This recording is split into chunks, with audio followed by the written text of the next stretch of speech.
تو اللہ نے پہلی شرط بیان کی ومن اراد الاخرہ، کوئی بھی عمل ہو نیت کیا ہو؟ آخرت۔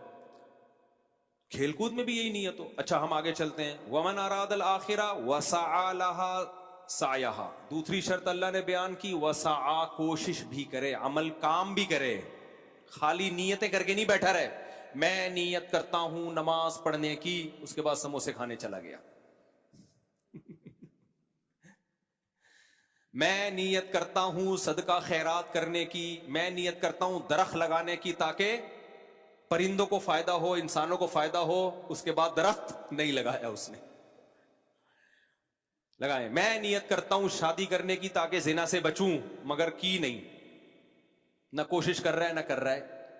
میں نیت کرتا ہوں 4 بیواؤں کی کفالت کرنے کی، 4 بیوہ عورتوں سے شادی کروں گا، اور یہ نیت کی اور نیت کرتے کرتے بڈھا ہو گیا، اب اس قابل ہی نہیں ہے کہ کسی کی کفالت کرے، اب اس قابل ہے کہ اس کی کفالت کی جائے۔ تو بہت سے لوگ ہیں نیتیں کر کر کے بیٹھے ہوئے، میں نیت کرتا ہوں پائلٹ بننے کی تاکہ ابھینندن کو میں بھی اتاروں اور دوبارہ دودھ پتی پلا کے اس کو واپس بھیجوں، لیکن نہ کوئی ٹریننگ ہے۔ جیسے بچوں کو شوق ہوتا ہے پائلٹ بننے کا، ملک کا دفاع کریں گے، بہت اچھا شوق ہے، تو کیا کر کے رہے ہو اس کے لیے؟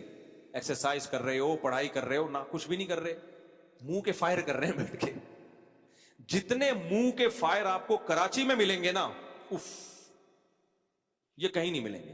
ایک تو پاکستان میں سب سے زیادہ، اور اس میں بھی کراچی میں سب سے زیادہ ویلے بیٹھے ہوئے ہیں بالکل۔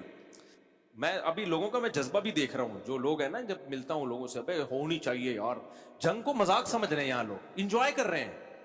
بہرحال یہ ایک پازیٹیو چیز ہے، بہادری کی بات تو ہے بہرحال، ویسے جنگ اچھی چیز نہیں ہے، حدیث میں آتا ہے اس کی تمنا مت کرو، لیکن اتنی بات تو ہم، اللہ کا بڑا فضل ہے، یہاں جب ہم نے سروے کیا نا، لوگ دھمکیوں کو پاکستانی قوم انجوائے کر رہی ہے، اس کا مطلب کچھ تو بہادری ہے بھائی، انجوائے کر رہی ہے، کہہ رہے کچھ بھی نہیں ہے۔ ایک نے تو یہاں تک کمنٹ کیے کہ اگر اس دفعہ جنگ نہیں ہوئی نا تو میرا تو جنگ پہ یقین ہی ختم ہو جائے گا۔ یار کہہ رہے میرا تو جنگ سے انجوائے کر رہے ہیں، بہادری ہے بہرحال، دیکھو ڈر نہیں رہے۔ تو ایک نے کمنٹ کیے ہوئے تھے، میں نے اپنے دوستوں کو بھیجے، وہ ایک نے کمنٹ کیے ہوئے تھے کہ یار اتنی جلدی جنگ شروع ہو گئی، اگر ہو گئی، میں نے تو کپڑے نہیں سلوائے، کرینہ کیا کہے گی ان کپڑوں میں مجھے دیکھ کے؟ جس کے منہ، اس کو کہتے ہیں منہ کے فائر، جس کے منہ میں جو آ رہا ہے نا پھینکتا چلا جائے۔ کہہ رہا ہے یار جب وہ آئے گی مجھ سے ان کپڑوں میں ملے گی، وہ کیا کہے گی؟ اتنا تو ٹائم دو کہ میں کپڑے سلوا لوں۔ تو ایسا انجوائے کر رہے ہیں۔ ایک نے دھمکی دی ہم یہ کر دیں گے اور وہ کر دیں گے، ایسے کر دیں گے، الٹ پلٹ کے رکھ دیں گے پاکستان کو۔ دوسرے نے آگے ایک کمپنی کا اشتہار لگایا تھے، چھوٹے موٹے مچھروں کے لیے یہ ریک استعمال کریں، یہ الیکٹرک، چھوٹے موٹے مچھروں کے لیے۔ کوئی لفٹ ہی نہیں کرا رہے ان دھمکیوں کو، اور ان حالات میں آپ دیکھو یار، یہ ایمان کی برکت ہے، خدا کی قسم، یہ کس کی برکت ہے؟ ایمان کی برکت۔ تو مودی سرکار کو چاہیے انسان کا بچہ بنے۔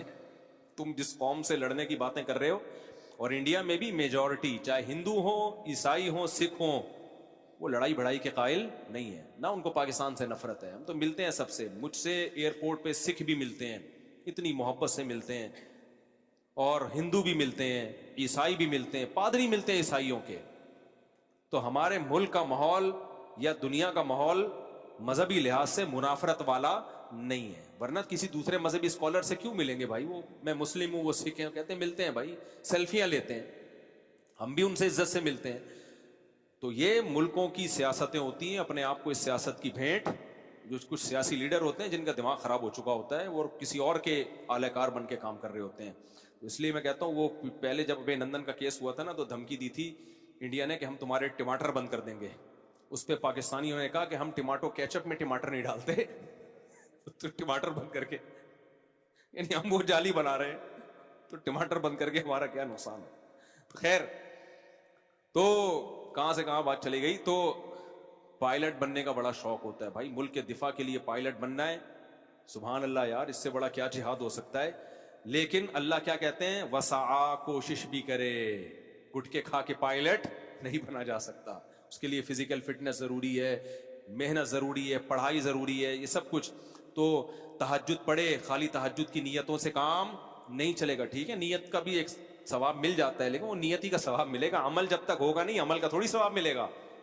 تو عمل کرے, صدقات و خیرات کرے, دیکھے میں ہر مہینے کتنا صدقہ کرتا ہوں. ماں باپ کی خدمت کرے, خالی خدمتوں کی نیت نہ کرے. دیکھو ماں باپ کے لیے نا ایک فہرست بنا لو. ماں باپ ایک ایسی چیز ہے, اللہ کے بعد سب سے بڑا حق کس کا ہے؟ والدین کا. تو پلاننگ کے تحت خدمت کیا کرو والدین کی, کہ اس مہینہ میں نے ماں باپ کے لیے کیا کیا ہے. ماں باپ میں دادا دادی نانا نانی بھی آتے ہیں, وہ بھی ماں باپ ہی کے حکم میں شرعی طور پر. ان کے لیے اس مہینے میں نے کیا کیا, کیا میں نے ان کو کوئی گفٹ دیا, پیسے ہدیے کیے, جسمانی خدمت کتنی کی. پاؤں دبا لیا کرو کبھی کبھار بیٹھے بیٹھے, اماں نہیں بھی کہہ رہی پھر بھی پاؤں دبا لو, کیا جا رہا ہے, ابا نہیں بھی کہہ رہے پھر بھی پاؤں دبا لو. باپ کو اس سے بڑی خوشی ہوتی ہے, یار میرے بیٹے بیٹھ کے میرے پاؤں دبا رہے ہیں. تو یہ لازمی ہے. چپل سیدھی کر دیا کرو ابا کے, کہیں ابا نے جانا ہے آپ نے چپل کیا کر دی. لوگ پیر و مرشد کی تو یہ خدمتیں کر رہے ہوتے ہیں, ابا کو آج کل کوئی لفٹ ہی نہیں کراتا. تو کیا ساری زندگی نیت میں گزر جاتی ہے, میں اپنے والدین کے لیے یہ کروں گا, بالآخر پتہ چلتا ہے ابا کی ڈیتھ ہو گئی, اماں کی ڈیتھ ہو گئی, پھر روتے رہتے ہیں ساری زندگی, ہائے ہم نے ابا کے لیے کچھ نہیں کیا. بھائی ابھی ہے, ابھی کرو. تو اللہ کہتے ہیں نیت خالی نہیں بلکہ وسعا, کوشش بھی. اور تیسری شرط اللہ نے بیان کی, وسعا لہا سعیہا, یہ وہی شرط ہے کہ وہ کام جس کو میں کام کہوں, یعنی لیگل ہو, اللہ کی نظر میں وہ اللیگل نہ ہو. ڈبو کھیل کے آپ اللہ کو خوش کرنا چاہتے ہو, اس سے اللہ خوش؟ بھائی صحت مند ایکٹیویٹی سے تو اللہ خوش ہوتا ہے نا, صحت اچھی ہوتی ہے. آپ کہہ رہے ہو, مفتی صاحب نے کہا کوئی بھی کام ہو نیت اللہ کو خوش کرنے کی ہوگی تو وہ کام عبادت بن جائے گا. آج میں سنوکر کھیلوں گا اور اس نوکر میں جیتوں گا, جب میں جیتوں گا تو میری عزت ہوگی, اس عزت ہونے سے میری صحت اچھی ہوگی, مینٹلی میں ہیلدی ہو جاؤں گا, جب ہیلتھ میری اچھی ہوگی تو سب کچھ اچھا ہوگا, پھر میں 4 شادیاں کر کے 4 بیواؤں کی خدمت کروں گا. یہ بہت لمبی لایا ہے. یہ کیا ہے؟ نبی صلی اللہ علیہ وسلم کی صحیح حدیث ہے, کل لہو باطل الا ثلاث, ہر کھیل باطل ہے سوائے 3 کھیلوں کے. ڈبو حرام نہیں ہے اگر جوا لگا کے نہ کھیلا جائے, لیکن ٹائم ویسٹنگ ہے, شریعت میں قابل تعریف بولو نہیں ہے. قابل تعریف 3 کھیل ہیں. فرمایا اپنی زوجہ کے ساتھ ہنسی مذاق, نمبر 2 تیر اندازی, نمبر 3 گھڑ سواری. اب حدیث کا مزاج سمجھو.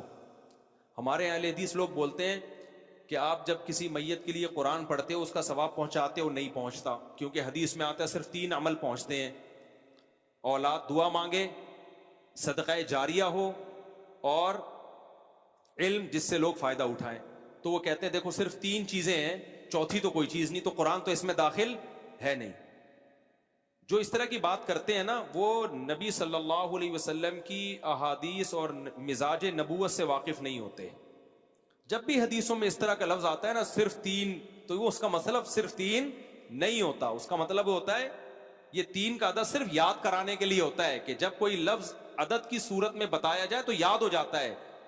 مقصد یہ ہوتا ہے کہ یہ اس معنی کی جتنی بھی چیزیں ہیں سب اس میں داخل ہیں. یہ جو حدیث میں آتا ہے نا صرف 3 چیزوں کا ثواب پہنچتا ہے, اس کا مطلب وہ 3 چیزوں کا کیوں پہنچتا ہے؟ اس لیے کہ وہ نیکی کے کام ہیں. تو کوئی بھی نیکی کی جائے میت کو اس کا ثواب پہنچتا ہے, کیونکہ یہ 3 کام کیا ہیں؟ نیکی کے ہیں. صدقہ جاریہ بھی تو نیکی کا کام ہے نا. ولد صالح يدعو له, نیک اولاد جو دعا مانگے گی. تو جب آپ کوئی عمل کرتے ہو کہ اللہ اس کا ثواب میت کو پہنچ جائے, تو یہ بھی تو دعا ہے, تو دعائیں قبول ہوتی ہیں. اور بھی اس پر دلائل ہے, میں ابھی اس ٹاپک کو نہیں چھیڑ رہا, لیکن میرا بتانے کا مقصد ہے حدیث میں 3 کا مطلب 3 نہیں ہوتا, ورنہ تو بہت ساری حدیثوں کا ایسا مفہوم آئے گا کہ سارے شرعی احکام ہی ختم ہو جائیں گے, جو بھی اس معنی میں ہوں گے. جیسے حدیث میں آتا 3 آدمیوں کی طرف اللہ نظر اٹھا کے بھی نہیں دیکھے گا. ان تینوں میں کیا تھی؟ ایک میں جھوٹ اور ایک میں تکبر. تو جہاں بھی تکبر پایا جائے گا, جہاں بھی جھوٹ پایا جائے گا, ان کو بھی نہیں دیکھے گا. خالی وہ 3 تو آپ نے مثال دی ہے. تو ایسے ہی جب حدیث میں آتا ہے کہ 3, کون سی حدیث پیش کر رہا تھا میں؟ ہاں, 3 کھیل کے علاوہ سارے کھیل باطل ہیں, یعنی سب ناجائز ہیں, یا کم از کم مکروہ تو ضرور ہیں, ناپسندیدہ ضرور ہیں. تو اب اس میں تو صرف 3 کھیل بتائے ہیں, گھڑ سواری, تیر اندازی اور زوجہ کے ساتھ ہنسی مذاق, دل لگی. تو مطلب یہ ہے کہ ہر وہ کھیل جس کا کوئی آؤٹ پٹ اچھا ہو. گھڑ سواری کا آؤٹ پٹ کیا ہوتا ہے؟ بہت اچھا ہوتا ہے. تیر اندازی کا آؤٹ پٹ کیا ہے؟ بہت اچھا. تو جتنے بھی وہ کھیل جو فزیکل ایکٹیویٹی پر مبنی ہو، آپ کی مینٹلی ہیلتھ کے لیے، آپ کی صحت کے لیے اچھے ہوں، وہ سارے کے سارے اس میں داخل ہیں. پوری امت کا اجماع ہے کہ صرف گھڑ سواری حلال نہیں ہے، صرف تیر اندازی حلال نہیں ہے. اسلاف سے لے کے اب تک جو بھی صحت مند کھیل ہیں لوگ کھیلتے رہے ہیں اور اس کو ثواب سمجھتے رہے ہیں. تو اس میں جتنے بھی کھیل آ گئے، دوڑنا ہے، دوڑنے کا مقابلہ ہو گیا، اور جو بھی آپ کی تیرنا ہو گیا، تیراکی بھی اس میں داخل ہو گئی. جو بھی اب یہ تو بہت، یہ جو حکیم محمد سعید تھے نا، 78 سال کی عمر میں روزانہ 1 گھنٹہ لانگ ٹینس کھیلتے تھے. یہ کیا خاندانی صحت رکھی ہوئی تھی؟ نہیں رکھی ہوئی تھی. حکیم محمد سعید، حکیم اختر سے نہیں، حکیم محمد سعید جن کی شہادت ہوئی ہے 78 سال کی عمر میں 78 روزانہ 1 گھنٹہ لانگ ٹینس کھیلتے تھے. اور ان کے جو قریب رہنے والے خادم ہیں وہ کہتے ہیں کہ ہم نے کئی سالوں میں ایک بار بھی نہیں دیکھا کہ تکبیر اولیٰ کبھی چھوٹی ہو اور مسجد میں 5 منٹ پہلے نہ داخل ہوئے ہوں. نماز کے ایسے پابند اور فزیکل فٹنس کے ایسے پابند. 78 سال میں روزانہ 1 گھنٹہ ٹینس. اور ان کی صحت کا راز کیا تھا؟ وہ کہتے ہیں میں نے زندگی بھر کبھی ناشتہ نہیں کیا، 2 ٹائم کا کھانا، اور کبھی مغرب کے بعد کبھی نہیں کھایا انہوں نے. اب یہ ڈاکٹروں سے تحقیق کر لو، مجھے اس کا نہیں پتا، لیکن ان کی میں بات بتا رہا ہوں.